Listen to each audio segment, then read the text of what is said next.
बाधा मत बनिएगा यहाँ पर।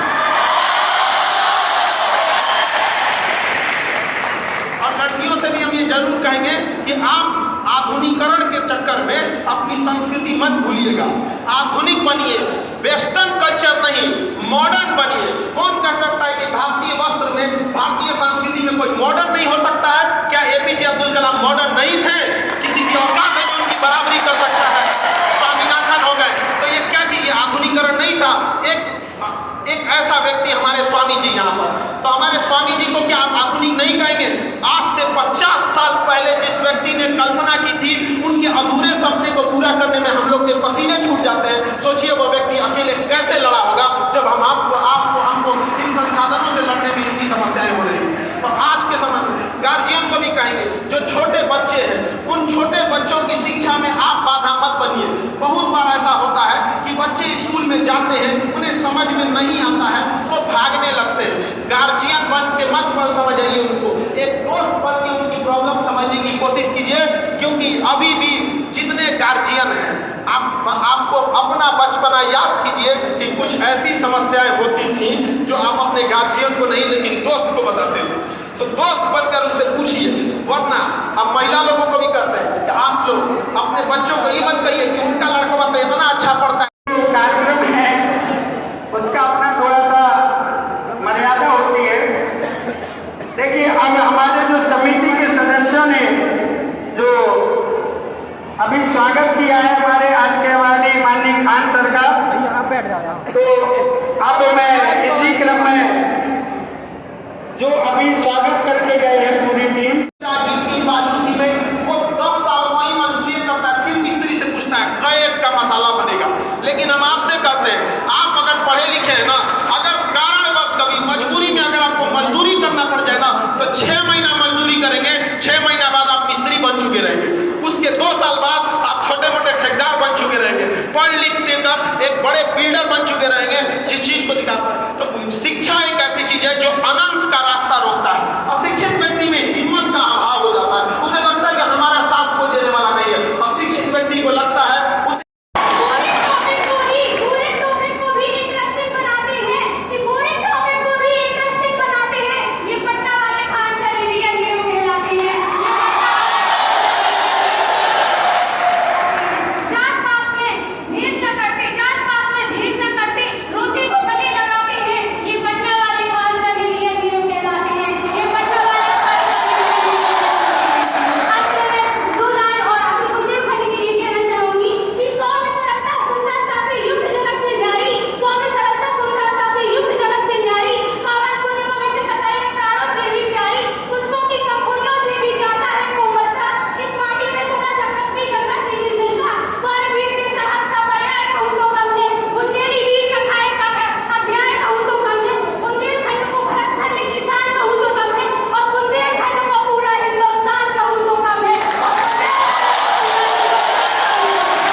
हो जाएंगे, तो उन 20 करोड़ के जब 40 करोड़ हाथ एक साथ उठेंगे तो भारत को अखंड भारत होने से कोई नहीं रोक सकता।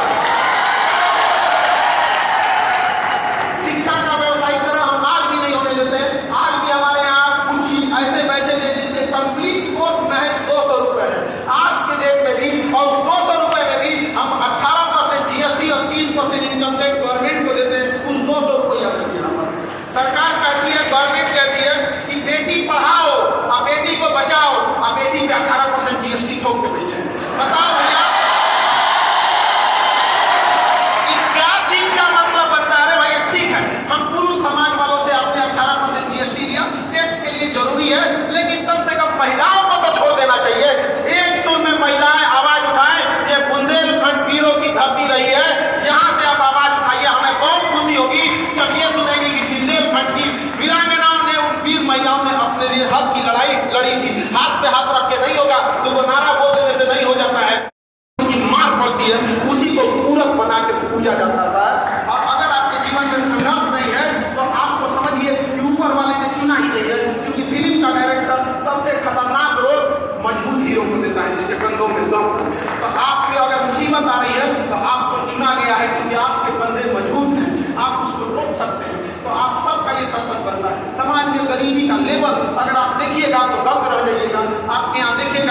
बियाह का महीना आएगा तो किसी बूढ़े बाबा दादा को देखिए, जब उन्हें खाना खिलाई जाएगा ना तो देखेंगे कि कोई देख तो नहीं रहा है, तो कोई मिठाई मिलेगा तो धीरे से रख लेंगे कि अपने घर में ले जाके नाती पोता को इससे तोड़ के देंगे। ये है हमारा देश की हकीकत। हम विश्व गुरु बनने निकले हैं, भूखे पेट होगा, तो ये है हकीकत। आप समाज को आंख बंद करके नहीं देख सकते हैं, धरातल पे उतर के देखिए, आपके पैरों तले से जमीन खिसक जाएगी कि हमें कितना काम करना शेष है।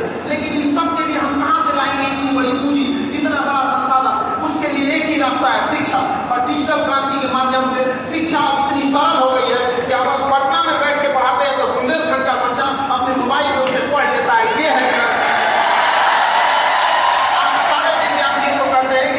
बाधा नहीं बनेगी। हम निरंतर कोशिश कर रहे होते हैं। जैसे आईएएस की परीक्षा में पहले फीस 2-2.5 लाख हुआ करती थी, तो 2-2.5 लाख रुपया फीस वही दे सकता था जिसके घर में अमीरी हो, अमीर हो।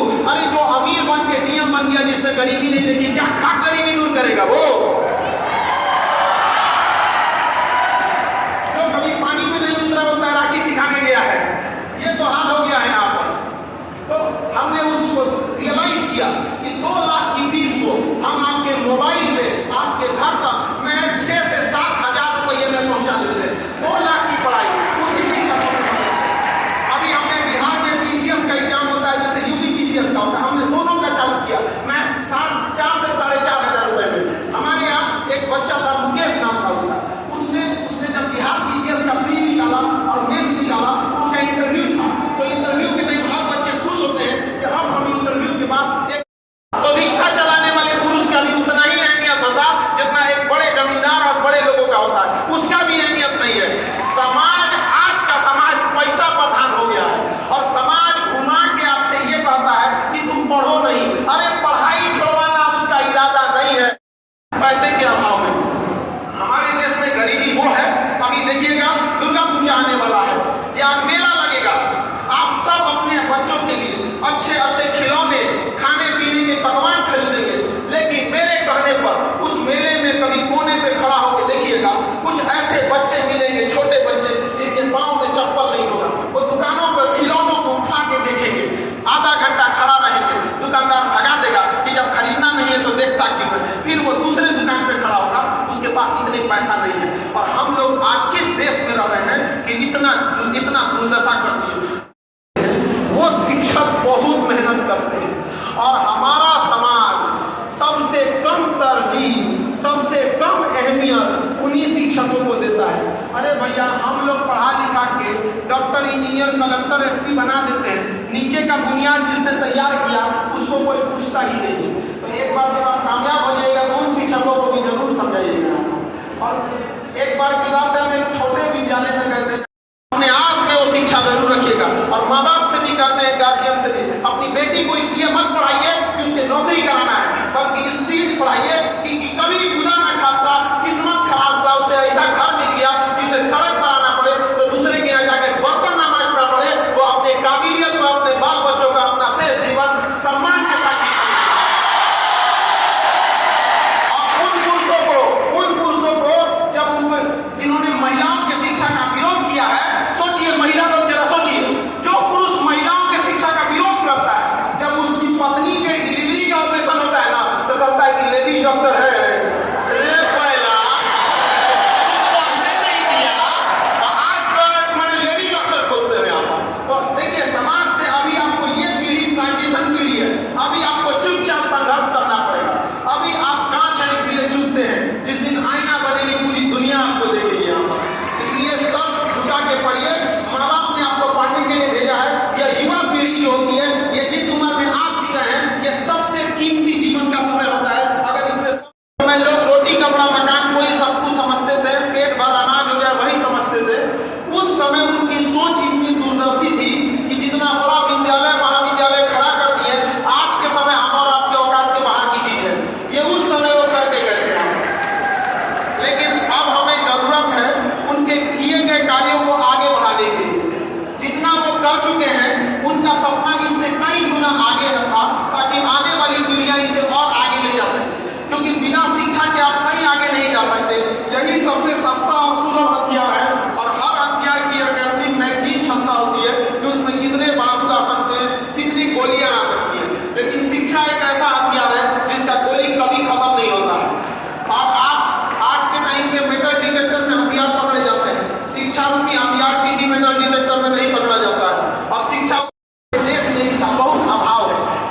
पढ़ने के लिए भेजिए, वो ईमानदारी से पढ़ नहीं रहा है। आप अपने घर पे काम कराने के लिए मजदूर मिस्त्री लगाइए, तो एक आदमी को रहना पड़ रहा है कि ईमानदारी से काम करेगा कि नहीं करेगा। आप सामान खरीदने जाइए तो आपको टेंशन है कि ईमानदारी से क्वालिटी अच्छा दिया है कि नहीं दिया है। आप सोना खरीदने जाइए, आपको ईमानदारी पे शक हो रहा होता है। ये वही देश है ना जहाँ वाणी की इतना महत्व होता था, जहाँ कहा जाता था कि प्राण जाए पर वचन न जाए। आज हमारे देश में बताइए ईमानदारी का कितना अभाव है। सक्सेस इंसान को कभी उसके काम के लिए टोकना नहीं पड़ता है। यदि आपको टोकना पड़ रहा है कि अपना काम समय पे करो, अपना काम ईमानदारी से करो, अपना काम में एकदम दिलचस्पी दिखाओ, जितना रुपए मिल रहा है उससे ज्यादा का काम करके दिखाओ, तो वह व्यक्ति आगे नहीं बढ़ता है। जो भी व्यक्ति आगे बढ़ा है वो डिसिप्लिन रहा है। हमें हमारे कर्तव्य का पालन करना होगा। यदि हम शिक्षक हैं तो हमारा कर्तव्य है कि हम व्यवसायी नहीं है, मिनिमम फी में बेहतरीन शिक्षा देना। आप विद्यार्थी हैं, आपका कर्तव्य है कि माँ बाप ने आपको पैसे दिए हैं तो आप यहाँ उसका सदुपयोग करके पढ़िए। व्यवसायी है तो ईमानदारी से गुणवत्ता का काम करना पड़ेगा। तो किसी एक चीज को बदलने से देश नहीं बदलता है। देश बदलेगा जब हम 140 करोड़ लोग अपनी जिम्मेदारियों को समझेंगे, तब इस 140 करोड़ का लोग का देश बदलेगा। वरना एक दो लोगों के चाहने से इतना बड़ा देश नहीं बदल सकता। वरना चाहने वाला कौन राज्य का मुख्यमंत्री चाहेगा कि उसका राज्य पीछे हो? कौन देश का प्रधानमंत्री चाहता हो कि उसका देश पीछे हो? कोई राज्य चाहेगा कि उसका राज्य पीछे हो? कौन डीएम बैठ के चाहता होगा कि उसका जिला पीछे हो? कौन सा विधायक चाहता होगा कि उसका विधानसभा पीछे हो? इवन कौन सा प्रधान या मुखिया चाहता होगा उसका गांव पीछे हो? कोई आगे नहीं बढ़ पा रहा है। क्यों? क्योंकि उसे लगता है कि अकेले खींच सकते हैं। ऐसा नहीं होता है। ट्रेन में जब ब्रेक लगता है तो हर एक बॉगी में ब्रेक लगता है, और जब आगे बढ़ना होता है तो सबसे छुड़ाना पड़ता है। क्योंकि जब बड़ी चीजें चलती हैं तो सामूहिक चीजों की जिम्मेदारी बनती है। अगर आप दूर तक जाना अगर आप जल्दी पहुंचना चाहते हैं तो अकेले दौड़िए, लेकिन जब दूर तक जाना चाहते हैं तो साथ चलना पड़ेगा। अब वो समय आ गया है कि हम सब लोग को एक दूसरे के विकास के लिए साथ चलना ही पड़ेगा। चाहे लड़का लड़की ऊंच नीच सारी चीजों का भेदभाव मिटाकर। और हमेशा याद रखिएगा तकनीक को कभी पीछे मत छोड़िएगा। लेटेस्ट टेक्नोलॉजी का यूज करने के लिए कोशिश कीजिएगा, चाहे वो भी हो। जैसे आज के समय एआई टेक्नोलॉजी आ गई है, एकदम लेटेस्ट है। कोशिश कीजिएगा उसको ज्यादा से ज्यादा सीखा जाए। अगर आप अप टू डेट नहीं रहेंगे तो आप सर्वाइव नहीं कर पाएंगे। आपके सामने घर घर के हाथ में रहने वाला नोकिया मोबाइल बर्बाद हो गया। हमारी यहाँ पिताओं का छोटी सी दुकान या घर बिजनेस छोटा सा हो गया। क्यों? क्योंकि वो अपडेट नहीं रह सका था। आपको समाज के हिसाब से अपने को अनुकूल बनाना पड़ेगा। डायनासोर इस पृथ्वी से चले गए सब उतना बड़ा शरीर लेके, क्योंकि समाज वातावरण के अनुकूल नहीं बना सकते। आज का समय है आपको तकनीक, शिक्षा और अपने फाइनेंशियल कंट्रोल पे रखना पड़ेगा। अगर आपके पास पूंजी है तो पूंजी भी एक शिक्षा होती है। पूंजी कई तरह का होता है। सब जैसे शिक्षा रूपी पूंजी, किसी के पास बड़ी जमीन है वो पूंजी है, बाप का छोड़ा हुआ करोड़ों का धन है वो भी पूंजी है। तो जिसके पास जैसा है वो उसी व्यवसाय में जाए। शिक्षा का अर्थ ये नहीं होता है कि नौकरी लेके किसी सरकारी विभाग में बैठ गए, सोफा के ऊपर सफेद पर्दा डाल दिए और गाड़ी में सफेद तौलिया टोक दिए, हाँ भैया तो अधिकारी जा रहे हैं। शिक्षा का अर्थ होता है कि आपके बगल में बैठने वाला व्यक्ति को आभास हो कि शिक्षा क्या महत्व होता है। आपको देखकर कोई अपने आप को कहे कि मैं 2 रोटी कम खाऊंगा लेकिन बाल बच्चों को पढ़ाऊंगा। शिक्षा से अमीर वही व्यक्ति होता है। शिक्षा रूपी धन से जब कोई अमीर होता है तो उसके बगल में बैठे व्यक्ति को आभास नहीं होता है कि वो गरीब है। गरीब व्यक्ति को भी आभास होता है। लेकिन अगर कोई केवल धन से अमीर होता है तो उसके वातावरण, उसका आचरण बता देता है और आपको फील होता है कि यह व्यक्ति बहुत अहंकारी है। शिक्षा इसके अंदर नहीं है। तो हम यही हमने दुनिया की दूसरी, भारत की दूसरी सबसे बड़ी परीक्षा आईएएस के बाद पीसीएस होता है, उसका प्री मेंस निकाल दिया। अब इंटरव्यू के बाद तो पीसीएस अधिकारी का लाया। उसने कहा सर मेरे भैया चाय बेचते हैं, मेरे यहाँ घर नहीं है, छप्पर है और मेरे पास अच्छे कपड़े नहीं है जो इंटरव्यू में पहने जा सके। आज वो बच्चा पीसीएस अधिकारी है। महज 499 रुपए, उसने महज 499 रुपए दिया था। अभी बिहार में शिक्षक की बहुत सारी आई थी वैकेंसी, उसमें हमारा एक विद्यार्थी आया। तो ऐसे बहुत सारे विद्यार्थी झुंड में आए, लगभग 50-60, जिनका मिठाई नौकरी हो गई थी तो मिठाई खिलाने। वो बच्चा जब हमें मिठाई खिला रहा था तो उसका मिठाई मुंह में खिलाना चाहिए ना, ऐसे माथा उठा पे रख दिया। तो हमको भी नहीं समझ में। फिर हम देखें वो बच्चा 100% आंखों से नहीं देख सकता था, पूरी तरह से नेत्रविहीन था और वह एग्जाम निकालकर आज पटना के पास एक छोटा जगह है बिल्डा, वहां पर आज सरकारी अफसर बन के बैठा हुआ है। तो ये हाल होता है, ये ताकत है शिक्षा की। हम आज से पूछते हैं, क्या कोई चीज बिना शिक्षा की उस अंधे की आंख नहीं लौटा सकते, लेकिन उसे जीने का सहारा बना कि नहीं बना? अब आप अपने से पूछिए, क्या आप इतना भी असहाय हैं? क्या आपकी समस्या इतनी हो चुकी है? नहीं, आपके सामने इससे छोटी छोटी समस्या है, लेकिन समस्या से भागना नहीं है, उसे संघर्ष करना है, आपको लड़ना है। यह सोच के कि हमें लड़ने के लिए दिया गया है। जो लड़ रहा होता है उसके आने वाली पीढ़ियां उसका फल भोगती है। भगत सिंह, राजगुरु, सुखदेव, सुभाष चंद्र बोस, महात्मा गांधी, सरदार पटेल लड़े थे, और उनके लड़ाई का मतलब होता है जो हमें यह सुंदर सा देश देखने को मिलता है। तो यह पीढ़ी लड़ने वाली पीढ़ी है। लड़की या लड़का सबको लड़ना पड़ेगा, और बलिदान उस समय अंग्रेजों के सामने दिया गया था। आज हमें बलिदान देना पड़ेगा जाति पात से, धर्म से, अपने ऊंच नीच के व्यवहार से, लड़का लड़की में भेदभाव से, ये सारे झूठ फरेब से। और तब हमारे आने वाली पीढ़ियां जब आएगी तो फिर यह देश, यह वही भूमि का टुकड़ा वापस सोने की चिड़िया कहलाएगा, और सारे देश में खुशहाली आएगी।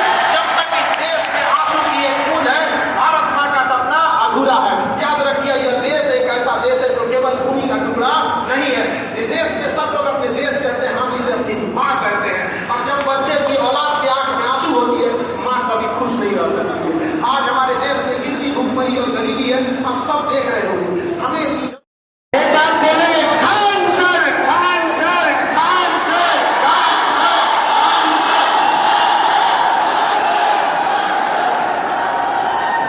बहुत बहुत धन्यवाद सर आपका। बुंदेलखंड की धरती को सबसे पहले नमस्कार।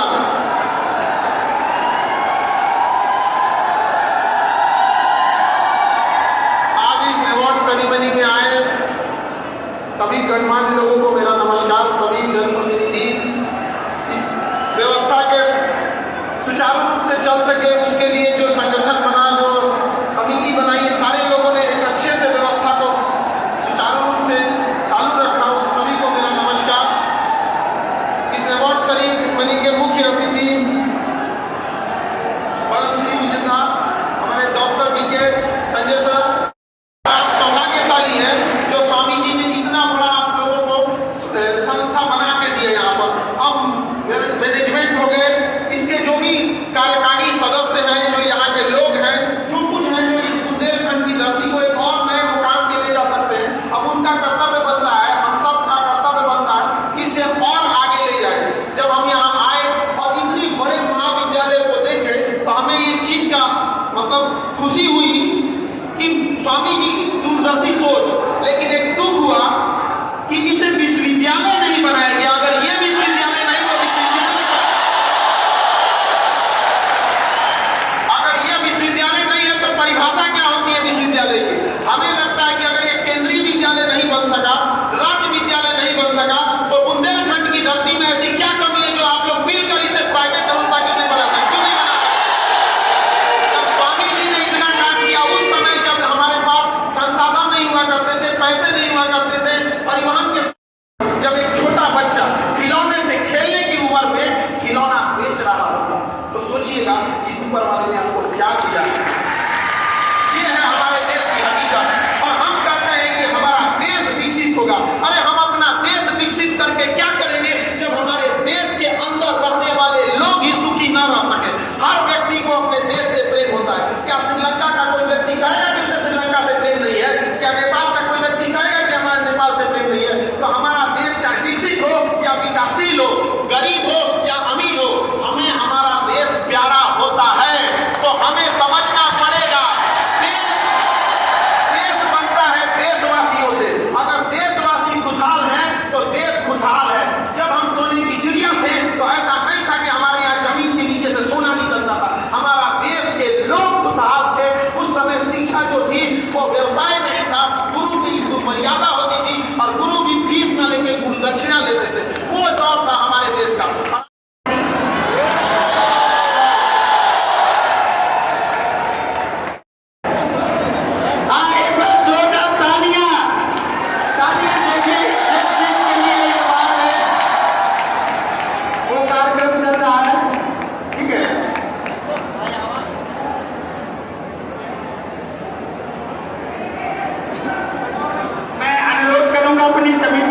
हमारे आज के कार्यक्रम के जो मुख्य अतिथि हैं उनको ससम्मान यथास्थान बिठाएं।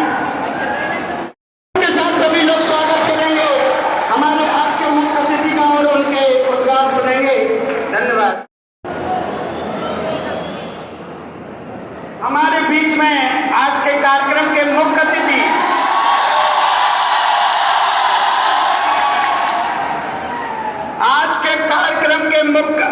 हमारे बीच में उपस्थित है। इनके बारे में हम ज्यादा डिटेल में नहीं बताएंगे, वो खुद है अपना उनका जो वक्तव्य।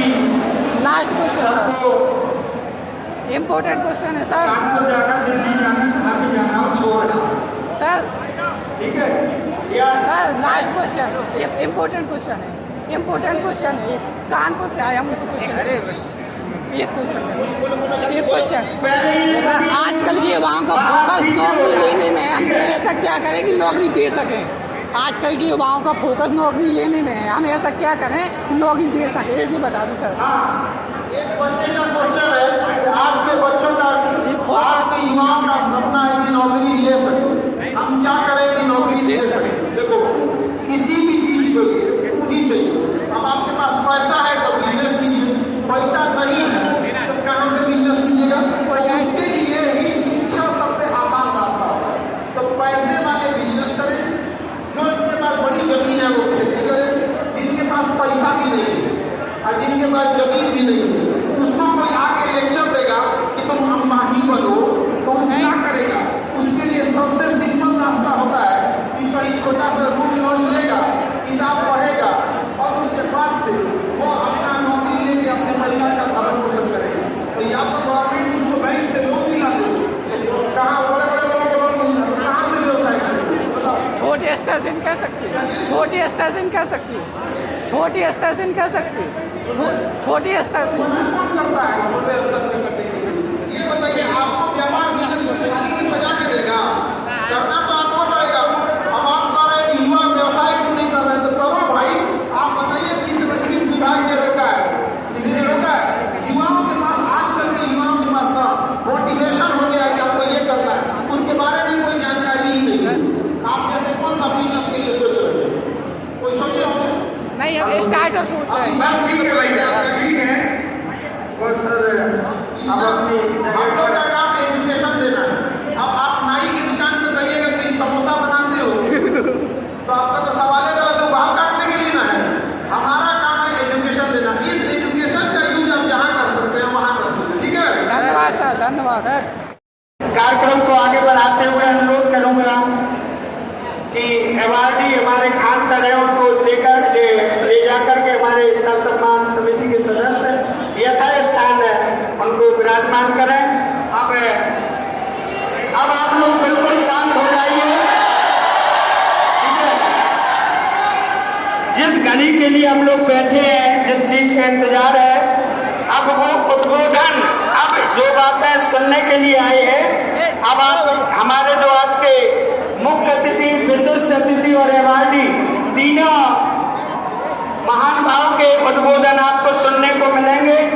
तो एक बार सभी लोग बिल्कुल व्यवस्थित हो जाए। अब कोई कार्यक्रम नहीं है, उनके उद्बोधन है। तो जब तक 1 मिनट सभी स्टूडेंट, सभी लोग खाली करें हॉल, ठीक है। स्वामी जी अमर रहे।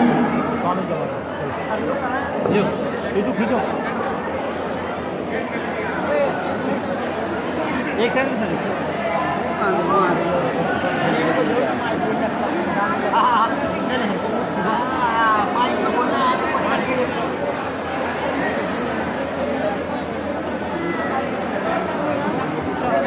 जाओ कर लो कुछ।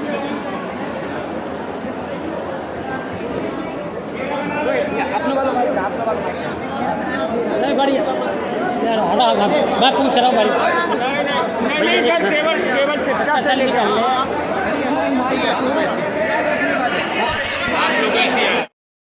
वो भयंकर खान सर को आज के जो पुरस्कार विजेता हैं उनको मेडल पहना करके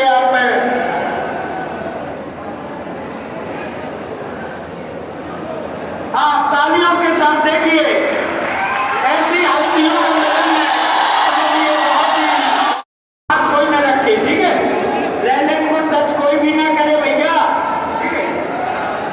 अब मैं अनुरोध करूंगा, आज के हमारे विशिष्ट अतिथि हैं सुश्री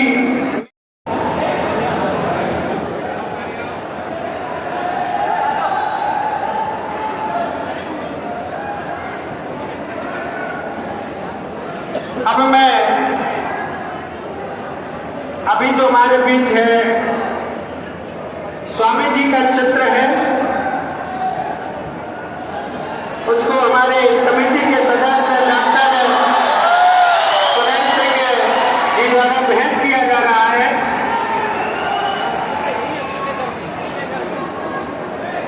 ये हमारे आज के वाणी का सम्मान है। शांत रहेंगे, कोई भी पीछे जाइए सब लोग।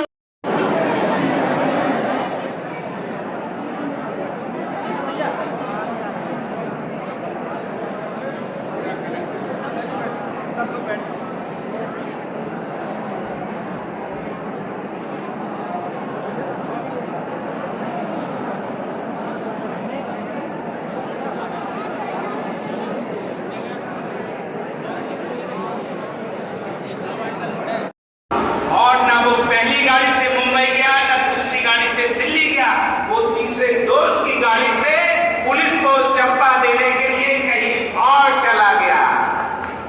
लेकिन वो इतना अशिक्षित था, उसे ये बात नहीं पता थी कि फोन में EMI होता है, जिससे सब लोगों के पता पुलिस के पास होते हैं, वो आपको बताएं या ना बताएं। तो ये है शिक्षा का महत्व। मैं मानता हूँ शिक्षा सभी बुराइयों का, कमियों को पूरा करने के लिए एक अच्छा, सस्ता और टिकाऊ साधन है। मेरा मानना है भोजन, शिक्षा और स्वास्थ्य सभी को अच्छा, सस्ता और एक सा मिलना चाहिए। यहाँ पर मैं किसी और का नहीं बल्कि अपना ही अनुभव उदाहरण देना चाहूंगा।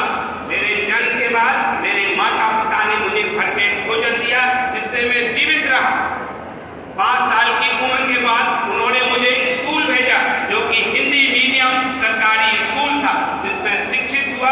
और यदि इसी बीच में बीमार पड़ा तो मेरे माँ बाप ने मेरा इलाज भी करवाया। वो कैसे? आदमियों का डॉक्टर मिला तो आदमियों के डॉक्टर से, नहीं तो जानवरों के डॉक्टर से इलाज कराया, पर जिंदा तो रहा। आज जिंदा हूँ, शिक्षित हूँ, स्वस्थ हूँ, इसीलिए मैं यहाँ पर खड़ा हुआ हूँ। वरना आज भी 50% 5 साल के बच्चे अपना 5वां जन्मदिन नहीं मना पा रहे हैं। आज भी देश में 20% ड्रॉप आउट।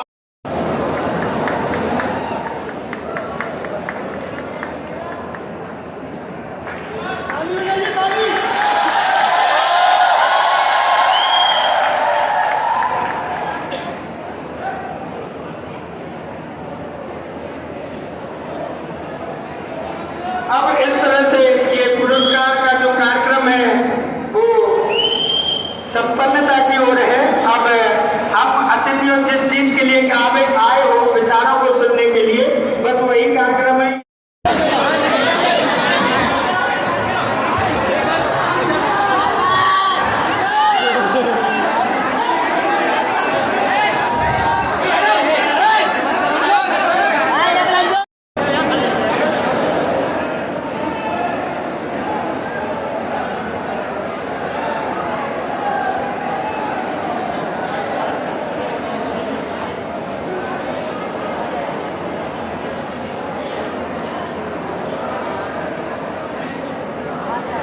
अब मैं कार्यक्रम को आगे बढ़ाते हुए अनुरोध करूंगा हमारे टीम के